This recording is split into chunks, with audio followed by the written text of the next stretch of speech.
তোমরা 5 জনে মিলে যে আমার লেপিনটা সাফ করছো এর লেগে আমি ঠিক করছি তোমরা 5 জনে 25 টাকা করে দাম। তোমরা 5 জন ভাগ করে নিয়ে বাগা 5 টাকা করে। এটা আমি অঙ্ক কইরা বাইর করছি, বুঝছো?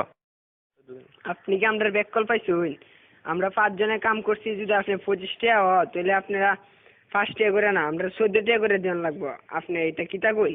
না না, ভুল কইতাছো তোমরা, বুঝছি তোমরা অঙ্ক কইরা বুঝাইতে হবে। আয়ো ব্ল্যাক বোর্ড তোমরা দেখাইতাছি। দেখো আমি কি লিখি, এই হইলো 25। 25-এ 5 দিয়ে ভাগ করলে 5 টাকা থাকে। 25 2 এর মধ্যে যা না, কিন্তু 25-এর মধ্যে যা। 25-এ 5 দিয়ে ভাগ করলে থাকে 5। এসব উল্টা পাল্টা ওইসব আপনি কইতে দিচ্ছেন, আমারটা দেন আপনি। চাই আমরা 5, আমরা যদি 25 দিয়ে ভাগ করি তাহলে 5 2 এর ভিতরে জানা জানা তো, কিন্তু 5 আবার 5 এর ভিতরে যা।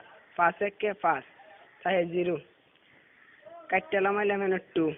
দেখুন আমরা জানি 4 5 20, তাই 4 এর 5 20, তাই ভাগফল 14, তাই আমরা 14 টাকা করে দিতে হবে। এইসব আদা সুদা কথা করতে শুনছো, আমরা তোমার গুণ করে দেয়া দিতেছি। এই দেখো এটা হচ্ছে 5, 5-এ 5 দিয়ে গুণ করলে হয় 25, বুঝতে পারছো?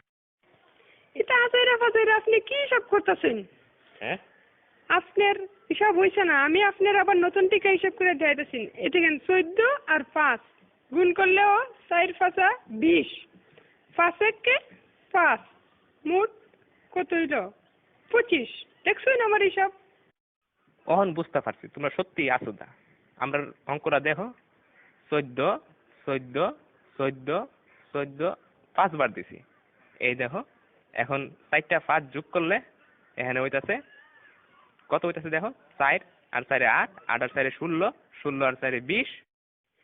1 21 22 23 24 25। দেখছেন না করে কাটায় কাটায় 25 টাকা। আপনি কি হিসাব শিখছেন সারা জীবন পড়ালেখা কইরা, কি বালের হিসাব? হালিয়ার হালাই কি বুঝাই গেল এটা আমারে?